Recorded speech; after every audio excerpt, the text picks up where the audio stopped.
Good day, ma'am. My name is Diane Ladra from BS Agent 3A, and I'm here to report and discuss about the Philippine Tourism Law, Chapter 1. The learning objective is number 1, to identify the different kinds of laws relevant to the tourism, travel, and hospitality industry. Number 2, explain the concept of tourism law. Number 3, enumerate the important sources of tourism law. And lastly, give examples of applications of tourism law. The topic outline is the definition of law, kinds of law, concept of tourism law, and importance and application of tourism law, and sources of law relevant to the tourism, travel, and hospitality industry. Definition of law. In its general and abstract sense, derecho, it is the science of moral laws founded on the rational nature of man that governs his free activity for the realization of the individual and social ends of life under an aspect of mutual conditional independence. In its specific and concrete sense or lay, it is defined as a rule of conduct, just and obligatory, promulgated by legitimate authority, and of common observance and benefits. So, law is the study of moral principles based on human rationality. These principles guide human actions to achieve personal and social goals while considering mutual dependence. Simply put, it focuses on the balance between individual freedom and collective responsibility. Law refers to rules or regulations that are fair, binding, and enforced by legitimate authorities for the benefit and compliance of everyone. These are what we commonly know as statutes, ordinance, or legal codes. For the kinds of law, for our purposes, the different kinds of law are classified as follows. As to purpose, for this there are two kinds of them. There are substantive and adjective law. For the substantive law, it is a law which creates, defines, and regulates rights, or which regulates the rights and duties which give rise to a cause of action. So, criminal law, for example, criminal law defines crimes like theft or murder and their penalties, while civil law defines rights like property ownership or contract obligations. For adjective law it's a law which provides the method of aiding and protecting certain rights.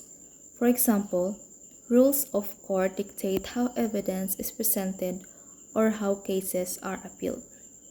For us to scope, there are two kinds of which is the general or public law and special or private law. For the general or public law is a law which applies to all of the people of the state or to all of a particular class of persons in the state with equal force and obligation. There are three examples for this is a criminal law, international law, and political law. For the criminal law, a law dealing with their crimes and their punishment, as well as the procedure for that purpose. For example, the law penalizing theft under the revised Penal Code of the Philippines. As for the international law, body of rules or principles of action governing the relations between states. For example, for this is the United Nations Charter, which establishes principles of international cooperation and peace. And lastly, political law. Law regulating the relations sustained by the inhabitants of a territory to the sovereign. For example, the 1987 Philippine Constitution, particularly provisions on the separations of powers and suffrage. So, for the second, special or private law, a law which relates to particular persons or things of a class. There are three examples for this. They are civil law, maritime law, and mercantile law. For the civil law, the mass of precepts which determines and regulates those relations of assistance, authority, and obedience existing among members of a family and those which exist among members of a society for the protection of private interest. For example, for this is laws regulating marriage and inheritance under the Family Code of the Philippines.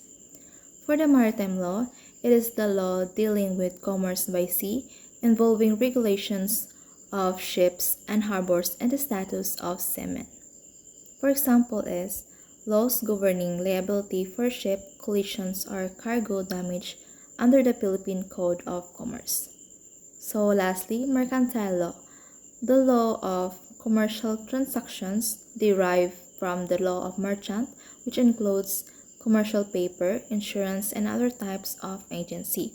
For example is the negotiable instruments law governing checks and promissory notes.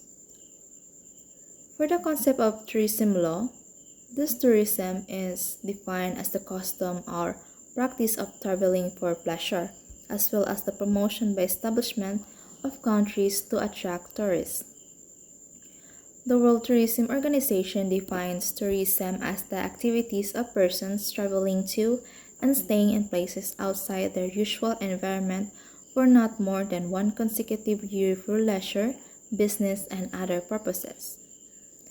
Tourism law may be defined as a body of rules or principles of action which deals with the regulation, authority, relations, and obedience among members of society involved in tourist travel and accommodation. It includes persons traveling from place to place for pleasure or tourist, in business establishments or persons engaged in the occupation of providing various services for tourists. Tourism law encompasses the rules and principles governing the relationships and responsibilities of individuals and business involved in tourism. It regulates the conduct of tourists, travel, and accommodation providers, ensuring legal compliance and protection for all parties. According to the World Tourism Organization, tourism refers to the activities of individuals traveling outside their usual environment for leisure, business, or other purposes, typically not exceeding 1 year. Tourism law supports this practice by addressing issues such as safety, consumer rights, contracts, and the operation of tourism-related businesses, ensuring smooth and lawful operations within the industry.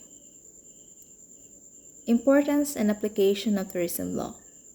Today, society has evolved wherein business establishments engaged in tourism have been in the food service, hotel service, transportation service, travel and tours operation, events management, and even medical tourism, among others, all for the interest for gratification, happiness, amusement, and entertainment of people traveling from place to place. E-commerce has now been considered a way of necessity to do business and tourism. All things being considered, it will not be denied that there are now various of millions of commercial transactions involved in tourism. In addition, numerous regulations are being imposed by the different government agencies in order to promote tourism development for national interest. Hence, there is need to study the different principles and statutes governing tourism and development. This book will deal with the various laws governing Philippine tourism, including the various government agencies involved therein. It will also provide current situations existing in the tourism, travel, and hospitality industry which may be analyzed, interpreted, and resolved applying existing jurisprudence and legislations. So this highlights the importance of understanding the laws and regulations that shape the Philippine tourism industry by discussing the rules of government agencies and the legal principles guiding tourism development. It provides valuable insights for promoting sustainable growth and ensuring compliance with national interests. Sharing this knowledge is crucial for addressing current challenges in tourism, travel, and hospitality, fostering informed decision-making, and supporting the industry's continued advancement. Sources of law relevant to the tourism, travel, and hospitality industry. Number 1. The Philippine Constitution. It is the fundamental law of the land to which all other laws must conform. For example, the Constitution guarantees freedom of speech. Number 2, status or legislative enactment. It is the written will of the legislative department rendered authentic by certain prescribed forms and solemnities, prescribing rules of action or civil conduct with respect to persons, things, or both. For examples, Dangerous Drugs Act, Public Service Act, Civil Code of Philippines, Labor Code of the Philippines, Revised Penal Code, Seatbelt Law, or Local Government Ordinance. Number 3, administrative or executive orders, regulations, and rulings. These are issued by administrative officials under legislative authority. For examples, rules and regulations promulgated by the Secretary of Tourism to govern the accreditation of hotels, tourist inn, motels, apartels, resorts, pension house, and other accommodation establishments. B. BIR, circulars and rulings. C. Administrative issuance by the Department of Foreign Affairs. D. Omnibus rules and implementing the Labor Code of the Philippines. 4. Judicial decisions or jurisprudence. These refer to the decisions of the Supreme Court in interpreting the laws of the Constitution. For example, the ruling on same-sex marriage legality. Number 5. Custom. It is a rule of conduct which in a given place and among given groups of people has been followed for an appreciable time. For example, using mano to greet elders in the Philippines. And lastly, other sources. These refer to decisions of foreign tribunals and opinions of textbook writers. For example, U.S. court rulings influencing Philippine and cybercrime laws.